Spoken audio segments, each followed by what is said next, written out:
My name is Dr. William Courtney. I'm involved in the raw use of cannabis as a dietary essential. In that capacity, you can use 60 times more than you can tolerate if heated, and in that capacity is a very potent anti-inflammatory that will find a very broad population of interest in this country.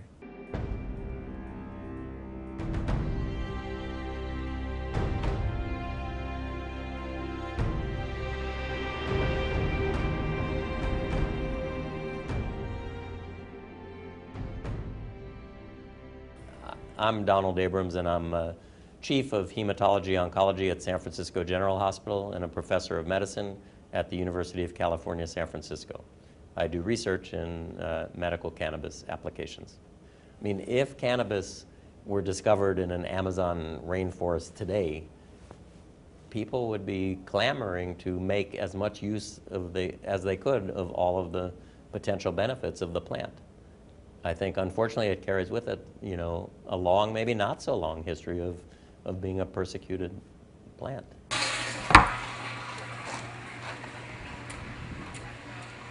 5 years ago, I wouldn't prescribe cannabis for a fellow I went to medical school with because I was such a skeptic. And now it's real clear to me that cannabis, it's a vegetable. It's not psychoactive until humans alter it chemically. No other animal alters it.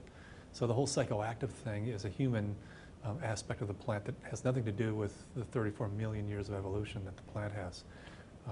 It's captured these molecules that help our body's regulatory system be more effective. And its bottom line is it's a dietary essential that helps all 210 cell types function more effectively. And so I never even refer to it as medicine anymore. Strictly as a dietary essential. It only becomes a medicine once you have a breakdown and a condition has become very serious and the system, your body's being overwhelmed. Then cannabis can be manipulated, i.e. heated, concentrated, to become a medicine. But in its best form, it's a preventative. And preventing diabetes is a lot better than trying to treat it. Preventing cancer is a lot better than trying to treat it. I think cannabis is a medicine that is anti-inflammatory, antioxidant, and probably has some direct activity against cancer cells. So, the federal patent is phenomenal. The Department of Health and Human Services since 2003 has had intellectual property on CBD, and CBD is, is a molecule that's coming out of the shadows from THC. It doesn't produce that psychoactive. The majority of my patients don't want to get high at 8 o'clock in the morning and be high all day long.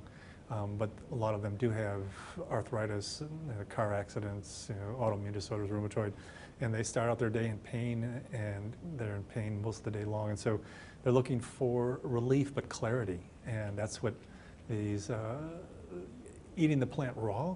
And that's, you not only need CBD. CBD is a non-psychoactive, whether it's CBD acid, which is how it's found in the raw plant, or CBD, which is what happens after you cook it or heat it or steep it or turn it into tea or something. But THC acid is the real tricky molecule in the raw plant, totally non-psychoactive, phenomenally beneficial as a molecule. Once it's heated, it turns into THC, and then the tolerable dose drops from hundreds of milligrams a day to 10.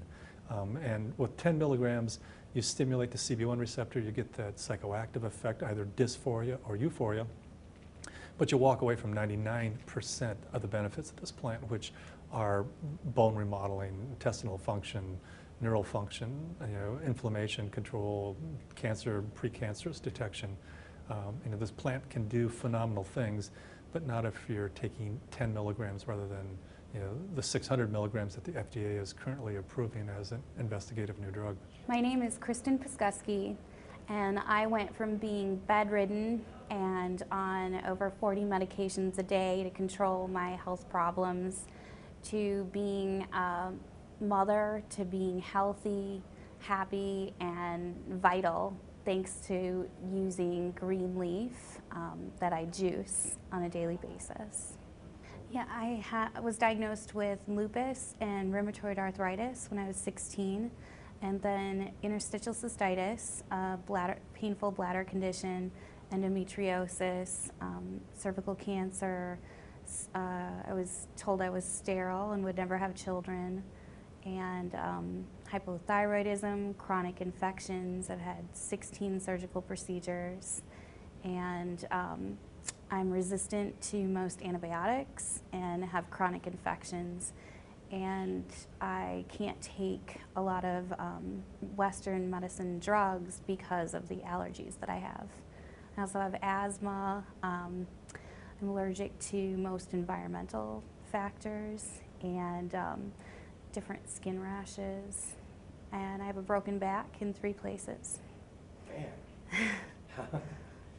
So how did, how did you discover this new way of juicing? I discovered cannabis was helpful for the conditions because when I would smoke cannabis for pain, I had fewer infections. So I started to look into whether cannabis was doing more than just masking the pain. And I moved to California to be able to use cannabis legally, but I still didn't have the type of healing that I anticipated with smoked and heated cannabis. So after talking to several cannabis physicians and attending different lectures, I found out that there's the THC acid and CBD acid that you get in the raw form have medicinal properties that are better at helping my immune system to communicate. So as soon as I began doing that, it took about 6 weeks and I was infection-free and all of my conditions went into remission. What many of my patients do is they plant a plant every day and they pick a plant every day. If you let the plant grow to a certain size, you may be able to use half a plant a day. So a plant therefore would last for 2 days. So therefore you need 1 plant every other day. So the total number of plants depends on whether you have a plant a day, a plant every other, or a plant every 3 days, depending on the space available. But most of them are trying to do this whole thing on a single 400-watt light. And they use a fluorescent light to keep a mother alive, and they produce a clone. They start a plant. They pick the whole plant, strip the leaf and flower, juice that. Good indication that the roots are also useful. Stalk is a little fibrous, can bind up a lot of juicers and ruin the juicer because it's just so strong. So I generally strip the stalk and throw that away because it's just too fibrous. But juice that, it produces a small amount of juice, very concentrated, quite acidic. Yeah, that has to be diluted. You can dilute it with fresh vegetable juice, fruit juice, or something that you buy off the shelf. The only time I've needed antibiotics in the last 4 years is when I was unable to do the juicing regime because I was overseas. And it was while I was pregnant for the first time with my daughter Zahaya. And when I came back, I had a horrible sinus infection, and they were unable to treat it with 3 different antibiotics. And the rheumatologist at UCSF I was working with thought that I may need to go back on methotrexate and prednisone. And 3 weeks after I got home and I had been juicing again, everything cleared up and I didn't have to go on any of the drugs or take another antibiotic. And at this point, I'm developing strains. Yesterday, stumbled on a strain that's 22% CBD acid. The plant that I had the day before that was 1%.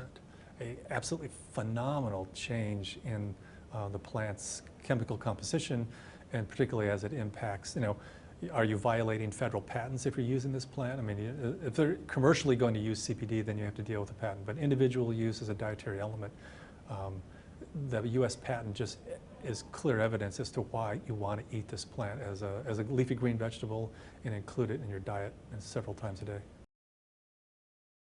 I depend on right now on people who give me leaf because my partner is a cannabis physician and we worry about the legalities of growing our own right now and whether it could jeopardize his medical license. But we have a lot of patients that are able to grow less than 30 plants, and this allows them a fresh plant every day for juicing. My #1 project is to get the Convention 1 treaty, which is a UN committee that produced this treaty that I think there's 104 countries that have signed on to it, which says if you have, grow, possess, transport cannabis, you should be imprisoned. That is the document that every country in this world pounds people into the ground, cuts their heads off, and imprisons them. And so you take this information that unheated, it's not psychoactive, it's a vegetable that improves the function of your immune system and bone metabolism and musculoskeletal. Once the world knows that it's a vegetable, that's all it is. most important vegetable on the planet, then these various things that are in place that prohibit people from having access will change. And so one of my agendas now is to try to get the treaty amended to remove cannabis, so that cannabis can be available to everyone in the world as a dietary supplement. And anyone who knows somebody who's sick, who has a loved one with an illness, or themselves has suffered from one, understands that there are more important things to look at, and we have to be able to adapt. If what we're doing doesn't fit with what's needed in the world today, if how we make our living isn't supporting, it's not sustaining people's health, then we need to be able to grow and adapt and change. You don't want to go from, I guess a lot of incarcerations to suddenly, it's a dietary essential. I mean, how do you make that leap? And so I'm hoping that we're in a phase where, we're gradually letting go of yesterday's nightmares and embracing the fact that, it's patented for its benefits, it's approved of by the FDA, and in fact is clearly a dietary essential that should be in everyone's diets. And so I'm hoping that the DEA, which is lagging behind, will on cue with the whole organization decide that, okay, well, let's go ahead and reschedule this, because clearly we can't have a patent on its utility and say it has no utility. I mean, the conflict is just, it's patently absurd.